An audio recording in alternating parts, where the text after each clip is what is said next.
राधे राधे दोस्तों, आप सभी का स्वागत है मेरे YouTube चैनल में। आज हम कार्तिक महात्मा का अध्याय 34वां श्रवण करेंगे।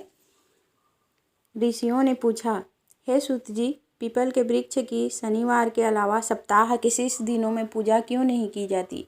सूत जी बोले, हे ऋषियों, समुद्र मंथन करने से देवताओं को जो रत्न प्राप्त हुए, उनमें से देवताओं ने लक्ष्मी और कौस्तुभ मणि भगवान विष्णु को समर्पित कर दी।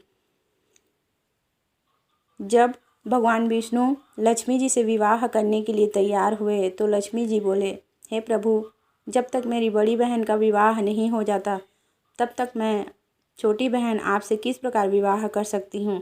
इसलिए पहले आप मेरी बड़ी बहन का विवाह करा दें, उसके बाद आप मुझसे विवाह कीजिए।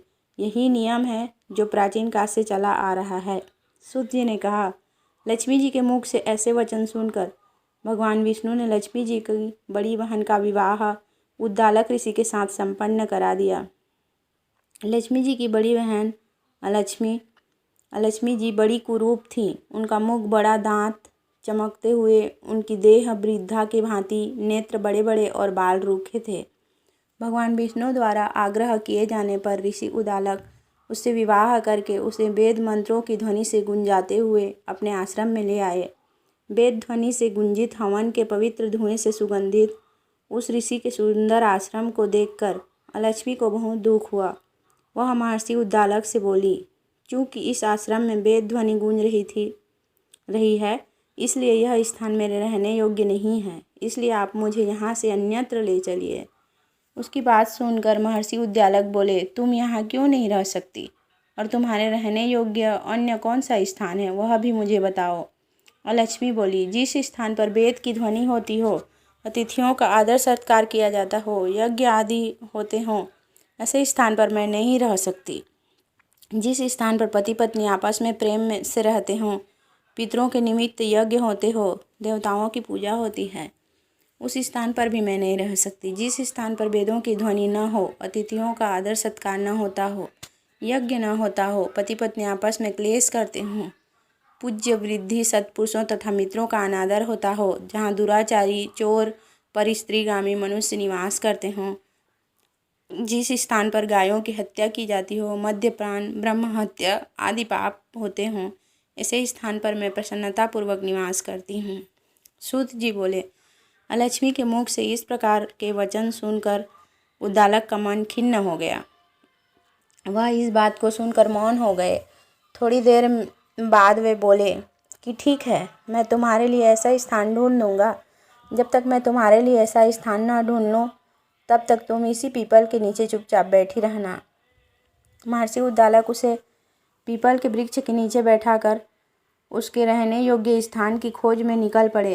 परंतु जब बहुत समय तक प्रतीक्षा करने के बाद वह वापिस नहीं आए तो लक्ष्मी विलाप करने लगी। जब बैकुंठ में बैठी लक्ष्मी जी ने अपनी बड़ी बहन अलक्ष्मी का विलाप सुना तो वे व्याकुल हो गई। वे दुखी होकर भगवान विष्णु से बोली, हे प्रभु, मेरी बड़ी बहन पति द्वारा त्यागे जाने पर अत्यंत दुखी है। यदि मैं आपकी प्रिय पत्नी हूँ तो आप उसे आश्वासन देने के लिए उसके पास चलिए। लक्ष्मी जी की प्रार्थना पर भगवान विष्णु लक्ष्मी जी सहित उस पीपल के वृक्ष के पास गए जहाँ अलक्ष्मी बैठकर विलाप कर रही थी। उसको आश्वासन देते हुए भगवान विष्णु बोले, लक्ष्मी, तुम इसी पीपल के वृक्ष की जड़ में सदैव के लिए निवास करो, क्योंकि इसकी उत्पत्ति मेरे ही अंश से हुई है और इसमें सदैव मेरा ही निवास रहता है। प्रत्येक वर्ष गृहस्थ लोग तुम्हारी पूजा करेंगे और उन्हीं के घर में तुम्हारी छोटी बहन का वास होगा। स्त्रियों को तुम्हारी पूजा विभिन्न उपहारों से करनी चाहिए। मनुष्य को पुष्प, धूप, दीप, गंध आदि से तुम्हारी पूजा करनी चाहिए, तभी तुम्हारी छोटी बहन लक्ष्मी उन पर प्रसन्न होगी। सूत जी बोले, ऋषियों, मैंने आपको भगवान श्री कृष्ण, सत्यभामा तथा पृथु नारद का संवाद सुना दिया है, जिसे सुनने से ही मनुष्य के समस्त पापों का नाश हो जाता है और अंत में वैकुंठ को प्राप्त करता है। यदि अब भी आप लोग कुछ पूछना चाहते हैं तो अवश्य पूछिए, मैं उसे अवश्य कहूँगा। सूत जी के वचन सुनकर शौनक आदि ऋषि थोड़ी देर तक प्रसन्नचित्त वहीं बैठे रहे। तत्पश्चात वे लोग बद्री नारायण जी के दर्शन हेतु चल दिए। जो मनुष्य इस कथा को सुनता या सुनाता है उसे इस संसार के समस्त सुख प्राप्त होते हैं। 34वां अध्याय संपूर्ण। जय श्री कृष्ण। राधे राधे।